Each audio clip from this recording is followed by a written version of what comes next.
September 29 UPI. While other mosquito-borne diseases have captured headlines in recent years, malaria remains the most problematic.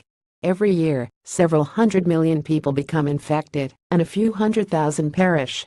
But a recent breakthrough in the genetic modification could help breed disease resistance into mosquito populations and eradicate malaria altogether.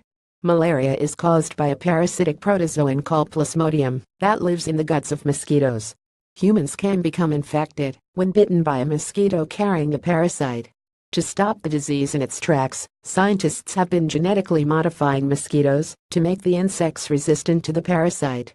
While researchers have enjoyed success in breeding malaria-resistant mosquitoes in the lab, scientists were concerned that GM mosquitoes might suffer from a reduced libido or be unable to pass their disease-resistant traits on to offspring in the wild.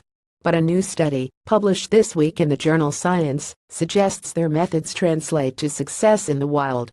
In tests, GM mosquitoes successfully mated with wild mosquitoes and passed along their disease-resistant trait.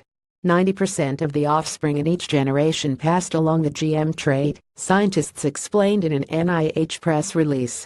Even when combining 10% GM with 90% wild mosquitoes, the Plasmodium resistance trait dominated after a few generations. Importantly, the GM mosquitoes maintain their resistance to the malaria parasite for 7 years. Additionally, scientists found GM mosquitoes didn't suffer from a reduced libido. Instead, GM males proved more interested in mating with wild females, and GM females were more interested in wild males. These preferences contributed to the spread of the desired protective trait within the mosquito population, researchers wrote.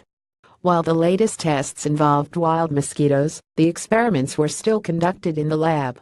To better gauge the potential of the disease-fighting method, scientists plan to unleash GM mosquitoes in the wild during future tests.